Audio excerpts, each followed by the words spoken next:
જય સ્વામિનારાયણ. વિદ્યાર્થી મિત્રો, જે રીતે આપણે ગણિતના લેક્ચર જોયા હતા એવી જ રીતે હવે આપણે વિજ્ઞાનના લેક્ચર જોઈએ છે. વિજ્ઞાનમાં સામાન્ય રીતે જુઓ, તમે બીજો પાઠ, પાંચમો પાઠ, આઠમો પાઠ, 10મો પાઠ અને 13મો પાઠ, આ પાંચ પાઠ પાકા કરો એટલે 53 માર્કનું તમારું સાયન્સ પૂરું થઈ જાય. હવે આ પાઠ છે એ પાઠ છે, એકવાર તમારે આ તમને આ રીતે હું સમજાવી તો પ્રશ્ન હોય તે સમજી લેવાના. પછી આપણે ચોપડી સાથે પ્રવૃત્તિની ચર્ચા કરીશું એટલે તમને સરળતાથી તમે વિજ્ઞાનમાં આરામથી પાસ થઈ જશો. તો આજના લેક્ચરની અંદર આપણે બે અગત્યના પાઠ, 8મો અને 13મો બંને પાઠ છે એ 20 માર્કના એનું આપણે સંકલન કરેલું છે. આપણે એક જ લેક્ચરની અંદર આ બંને પાઠ સંપૂર્ણ રીતે પૂરા નહીં થાય, પણ આપણે 3 લેક્ચર થશે અને 3 લેક્ચર પૂરા થયા પછી આપણે જ્યારે બોર્ડમાં પૂછાયેલા પ્રશ્નોની ચર્ચા કરીશું તો કમ્પ્લીટ પૂરું થઈ જશે. તો જો બાળકો, એકલ સજીવો દ્વારા ઉપયોગમાં લેવાતી પ્રજનન પદ્ધતિ, આ માર્ક 2025 માં પ્રશ્ન પૂછે. એકલ સજીવ એટલે એકલો સજીવ, એકલો જીવ, બરાબર. તો એકલા જીવમાં જનરલી શું હોય આપણા મગજમાં? બેક્ટેરિયા. શું હોય છે? બેક્ટેરિયા. તો બેક્ટેરિયા, તો જુઓ એનો જવાબ શું આવશે? દ્વિભાજન. બેક્ટેરિયા એકમાંથી બે થાય, રાઈટ? દ્વિભાજન. બહુભાજન, કેટલાક બેક્ટેરિયાઓ એકમાંથી કોષ કેન્દ્રનું એક કરતા વધારે ભાગમાં રૂપાંતર કરે એટલે બહુભાજન. બીજાણુ સર્જન, બીજાણુ થાળી દ્વારા, જે ભમરાઓ વગેરે દ્વારા જે બીજ એટલે કે નાના નાના સૂક્ષ્મ એવા દાણા જમીન પર વેરાય એટલે બીજાણુ સર્જન. પુનઃસર્જન એટલે કોઈ પણ ભાગ છે એ કપાઈ જાય અને ફરી પાછો એ ઉત્પન્ન થાય, પુનઃસર્જન. અને અવખંડન, તો ફરીથી દ્વિભાજન, બહુભાજન, બીજાણુ સર્જન, અવખંડન અને પુનઃસર્જન. ક્લિયર? સમજાઈ ગયું? હવે બાળકો, બીજો પ્રશ્ન, એકલિંગી પુષ્પ કોને કહેવાય? એકલિંગી એટલે શું? એકલિંગી એટલે શું? અત્યારે હું છું પુરુષ છું, રાઈટ? મારી મિસિસ છે સ્ત્રી છે, એકલી વ્યક્તિ, તો પુષ્પની અંદર કોણ? સ્ત્રી કેસર અને પુંકેસર. તો તમે જોઈ શકો એકદમ સિમ્પલ. જે પુષ્પમાં માત્ર પુંકેસર હોય એટલે પુરુષ પુષ્પ હોય, પુંકેસર હોય કે સ્ત્રી કેસર હોય આવેલા હોય એને શું કહેવાય? એકલિંગી પુષ્પ કહેવાય. હવે એનો જવાબ જ્યારે તમે આપો ને ત્યારે પપૈયું, પપૈયું તો ફળ છે, પણ પપૈયાનું પુષ્પ અને તરબૂચનું પુષ્પ. બીજો પ્રશ્ન તમારો ક્લિયર થઈ ગયો? આ પણ માર્ચ 2025 માં પૂછાઈ ગયો. ક્લિયર? એની પ્રોબ્લેમ? બરાબર. હવે આપણે ત્રીજો પ્રશ્ન, તરુણાવસ્થા સમયે છોકરીમાં પરિવર્તન કયા કયા હોય છે? આવો પ્રશ્ન તરુણ માટે પણ છે, આપણે નેક્સ્ટ લેક્ચરમાં લઈશું. તો જો, એક તો અવાજ તીણો બને છે. છોકરીનો અવાજ કેવો બને? તીણો બને, એવું બને. મારો અવાજ કેવો છે? જાડો છે. તો છોકરીનો અવાજ તીણો બને. પ્રજનન અંગોનો વિકાસ થાય, માસિક ચક્રની શરૂઆત થાય, અંડપિંડમાંથી અંડકોષો છૂટા થાય એટલે કે મુક્ત થાય, બરાબર. અને અંડપિંડમાંથી માદા જાતીય અંતઃસ્ત્રાવો થાય. આટલી વસ્તુ તમે લખો એટલે તમને સરળતાથી પૂરેપૂરા 3 ગુણ મળી જાય છે, બરાબર. હવે નેક્સ્ટ તફાવત આપો. નર પ્રજનન અંગ અને માદા પ્રજનન અંગ. નર પ્રજનન અંગ અને માદા પ્રજનન અંગો. તો જુઓ બાળકો, નર પ્રજનન અંગમાં શુક્રકોષ બને છે, પુરુષમાં શુક્રકોષ બને છે, તો માદામાં અંડકોષ બને છે. પછી નર પ્રજનન પ્રોટેસ્ટ ગ્રંથિ ધરાવે છે. પ્રોટેસ્ટ ગ્રંથિ ધરાવે છે, માદા ધરાવતી નથી. ખાસ ધ્યાન રાખજો, નરમાં મૂત્રમાર્ગ અને જનનમાર્ગ એક જ નલિકા હોય છે. મૂત્રમાર્ગની અને જનનમાર્ગની એક જ નલિકા હોય છે, ત્યારે માદામાં તમારે શું લખવાનું? મૂત્રમાર્ગ અને જનનમાર્ગની નલિકાઓ અલગ અલગ હોય છે. બોલો, અત્યાર સુધી તમને શું અઘરું લાગ્યું?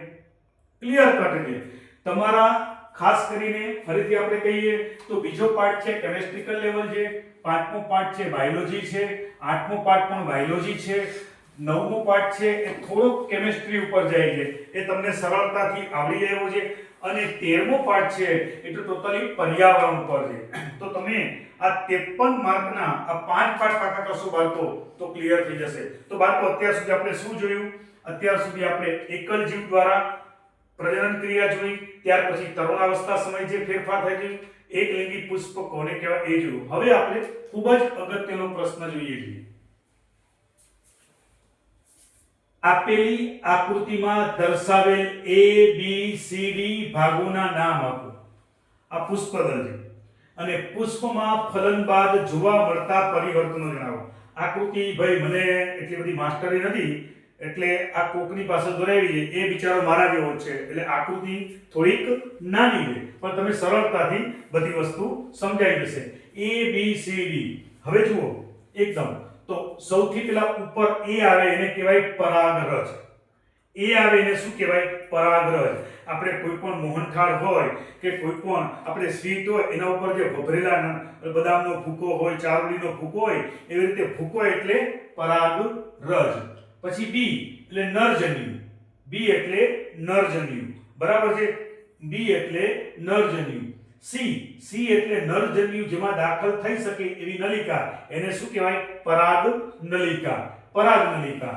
અને ડી આ પરાગનલિકા છે. સી એટલે પરાગનલિકા, ડી એટલે માદાજન્યુ. ડી એટલે માદાજન્યુ. તો એ એટલે શું આવ્યું? પરાગરજ. બી એટલે નરજન્યુ, ડી એટલે પરાગનલિકા, સી એટલે પરાગનલિકા અને ડી એટલે માદાજન્યુ. પરાગરજ, પરાગજન્યુ, પછી પરાગનલિકા અને છેલ્લે બધા ભેગા ક્યાં થાય? માદાજન્યુમાં. એટલે માદાજન્યુ. હવે આપણે દરેકનું વર્ણન. તો જો ફલન પછી કેવા કેવા ફેરફાર થાય?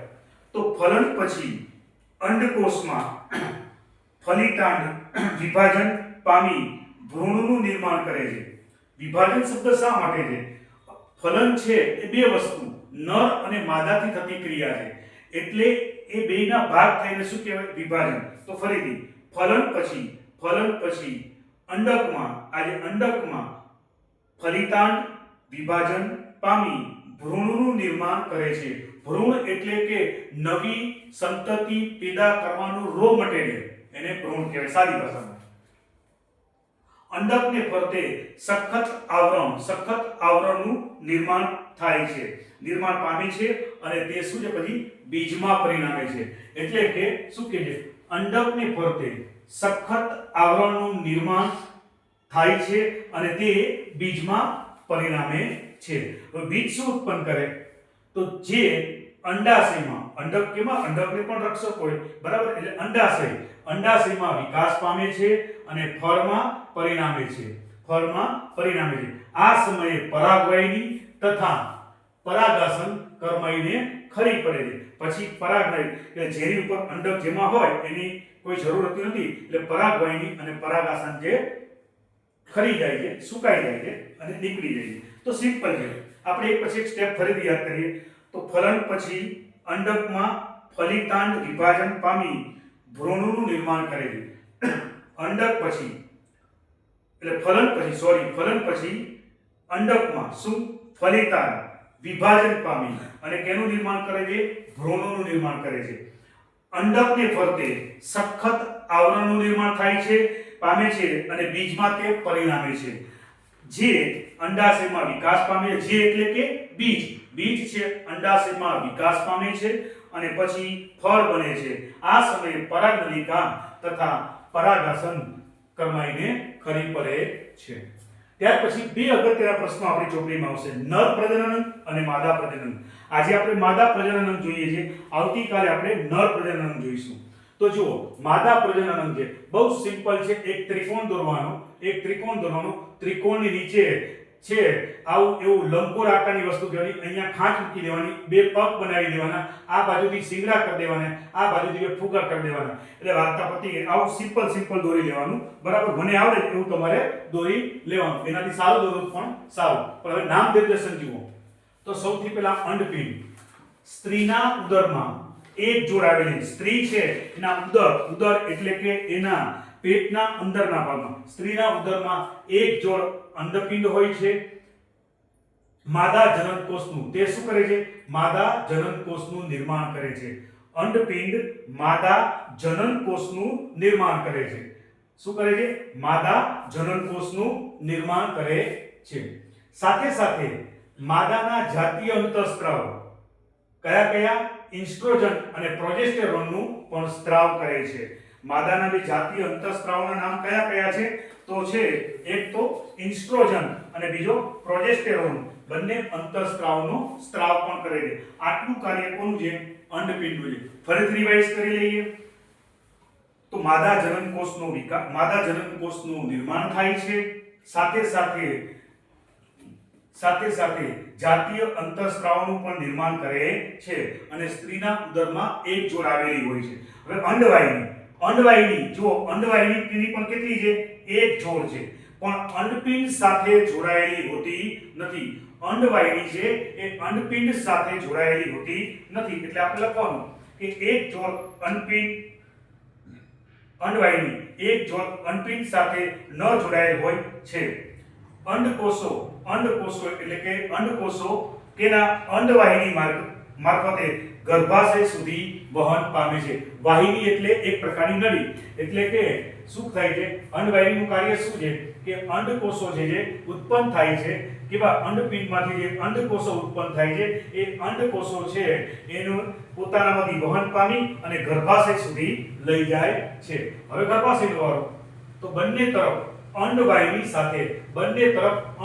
સાથે જોડાયેલ નાજુક સ્થિતિસ્થાપક રચના હોય છે એકદમ નાજુક બારીક અને સ્થિતિસ્થાપક રચના હોય છે બરાબર છે રચના હોય છે જે ગર્ભને ધારણ કરે છે તથા તેને પોષણ પણ આપે છે જે ગર્ભને એટલે બાળકના ભ્રૂણના વિકાસને ધારણ પણ કરે છે અને એને પોષણ આપવાનું પણ કાર્ય કરે છે ત્યાર પછી ગ્રીવા દ્વારા યોનિ માર્ગમાં ખુલે છે ગર્ભાશય ગ્રીવા દ્વારા ક્યાં છે ગ્રીવા દ્વારા યોનિ માર્ગમાં ખુલે છે અને યોનિ માર્ગ એટલે શું જાતીય સમાગમ દરમિયાન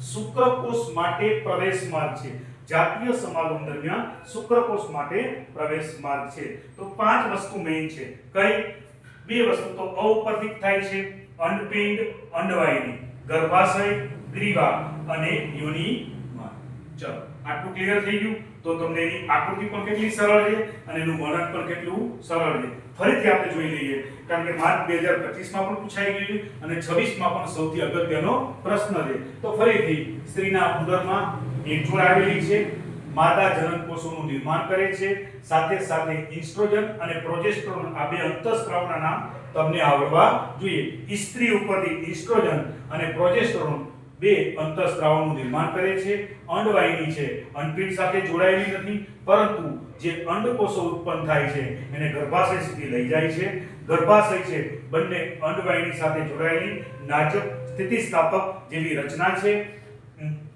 જે ભ્રૂણ એટલે કે આપણે જે બાળક છે એ ગર્ભ છે એ ગર્ભને ધારણ કરે છે અને એને પોષણ આપે છે ગર્ભાશય ગ્રીવા દ્વારા યોનિ માર્ગમાં ખુલે છે અને યોનિ માર્ગ એટલે શું જાતીય સમાગમ દરમિયાન શુક્રકોષ માટેનો પ્રવેશ માર્ગ છે તો આટલા પ્રશ્નો આપણે આજના દિવસ માટે આપણે 8મા ચેપ્ટરના લીધા બરાબર છે હવે આપણે 13મા ચેપ્ટર તરફ જઈએ છીએ બહુ સહેલું 13મું ચેપ્ટર એકદમ સહેલું છે અને સરળતાથી 10 માર્ક લઈ શકાય એવા છે 13મા ચેપ્ટરમાં આપણે ચર્ચા કરીશું કે કેટલીક વાર વર્ણનાત્મક પ્રશ્ન પૂછાય છે વર્ણનાત્મક પ્રશ્નનો ફકરો તમારે શાંતિથી વાંચી લેવાનો અને પછી તમારે શાંતિથી એનો જવાબ દેશો તમને જવાબ આવડી જશે તો સૌથી પહેલો પ્રશ્ન આપણે જોઈએ છે નિવાસન તંત્ર એટલે શું તેના વિશે ટૂંક નોંધ લખો નિવાસન તંત્ર એટલે એક પ્રકારની રચના નિવાસન એટલે નિવાસ કરવો તો સાદી ભાષામાં સજીવો તથા તેમના ભૌતિક પરિબળો આજે હું તમને બોલું છું તમે સાંભળી શકો છો વિડિયોના માધ્યમથી જોશો તે ભૌતિક ક્રિયા થઈ એટલે સજીવો તથા તેમના ભૌતિક પરિબળો વચ્ચે પરસ્પર આંતર પ્રક્રિયા થઈ અને જે તંત્ર બને એને નિવાસન તંત્ર કહેવાય સજીવો અને તેમના ભૌતિક પરિબળો વચ્ચે પરસ્પર આંતર પ્રક્રિયા થઈ અને બનતા તંત્રને શું કહેવાય છે? નિવસન તંત્ર કહેવામાં આવે છે. હવે નિવસન તંત્રના બે પ્રકાર છે. અજૈવિક ઘટકો. હવે અજૈવિક જેનામાં જીવ નથી તે, એટલે વ્યાખ્યા પણ કેટલી સરળ થઈ, એકદમ સરળ. નિર્જીવ પદાર્થો. નિવસન તંત્રના જે ઘટકો નિર્જીવ પદાર્થો છે, નિવસન તંત્રના જે ઘટકો નિર્જીવ પદાર્થો છે તેને અજૈવિક ઘટકો કહે છે, જેમાં વરસાદ, હવા, સૂર્યપ્રકાશ, ખનિજ દ્રવ્ય વગેરેનો સમાવેશ થાય છે. આ બધા આપણા ઉપર તો અસર કરે જ છે. જે જગ્યાએ વરસાદ વધારે પડતો હોય એ જગ્યાએ વસ્તી એવી હોય, એ જગ્યાએ પ્રાણી એવા હોય, એ જગ્યાએ રહેણી કેણી એવી હોય, જે જગ્યાએ વરસાદ ઓછો પડતો હોય એ જગ્યાએ વસ્તી એવી હોય, વનસ્પતિ એવી હોય, રહેણાંક એવું હોય. એટલે આ બધી વસ્તુ અજૈવિક છે પણ તંત્ર ઉપર તો અસર કરે જ છે. હવે જૈવિક ઘટકો. નિવસન તંત્રના જે સજીવો, નિવસન તંત્રમાં જે સજીવ ઘટકો છે તેને શું કહેવાય છે? જૈવિક ઘટકો કહેવામાં આવે છે, જેમાં વનસ્પતિ, પ્રાણી, સૂક્ષ્મજીવો વગેરેનો સમાવેશ થાય છે. વનસ્પતિ, પ્રાણી, સૂક્ષ્મજીવો વગેરેનો સમાવેશ થાય છે. Is it clear? એકદમ સરળતાથી યાદ રહી ગયું. કેટલા પ્રકાર છે? બે, જૈવિક અને અજૈવિક. બરાબર. હવે આવીએ નિવસન તંત્રના પરિબળો. તો હવે એના પ્રકારો કેવા? તો જુઓ, એક પ્રશ્ન છે જે પૂછાયેલો છે, હું વાંચું છું. બરાબર છે? ધ્યાનથી આપણે સમજીએ અને પછી એનો જવાબ કેટલો સરળ છે પહેલા આપણે સમજી લઈએ અને પછી આપણે જોઈએ. તો જુઓ, પહેલા આપણે સમજી લઈએ. કુદરતી નિવસન તંત્ર જેનું નિર્માણ કુદરત દ્વારા થયેલું હોય, જેનું નિર્માણ આપણે કરેલું ના હોય, જેનું નિર્માણ કુદરત દ્વારા થયેલું હોય તેને કુદરતી નિવસન તંત્ર કહે છે, જેમાં કુદરતી સરોવર, તળાવ, નદી, સમુદ્ર વગેરેનો સમાવેશ થાય છે. અને જેનું નિર્માણ માનવ દ્વારા થયેલું હોય તેને કૃત્રિમ નિવસન તંત્ર કહે છે, જેમાં માછલી, ખેતર, બગીચો વગેરેનો સમાવેશ થાય છે. માછલી, બગીચો, ખેતર વગેરેનો સમાવેશ થાય છે. એક મિનિટ પાછો.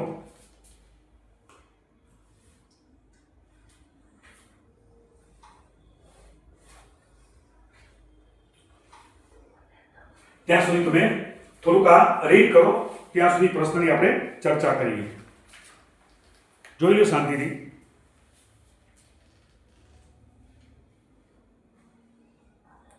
હવે જુઓ, કેવો પ્રશ્ન આપણે જોઈએ. કોઈ એક વિસ્તારમાં બધા જ સજીવો વાતાવરણના જૈવિક ઘટકો સંયુક્ત રીતે નિવસન તંત્ર રચે છે. એક નિવસન તંત્ર જૈવિક અને અજૈવિક ઘટકોનું હોય છે. પૃથ્વી પર આ પ્રકારના બધા જ નિવસન તંત્રો આવેલા છે, જેવા કે બગીચો, જંગલ, રણપ્રદેશ, ખેતર. ઉપરના ફકરાનું વાંચન કરી આપેલા નિવસન તંત્ર કુદરતી અને કૃત્રિમ નિવસન તંત્રમાં વર્ગીકૃત કરો. હવે આપણને આટલો મોટો ફકરો દેખાય છે, પણ તમારી અંદર શું જોવાનું બાળકો? બગીચો, જંગલ, રણપ્રદેશ અને ખેતર. હવે જંગલ તમે બનાવ્યું છે?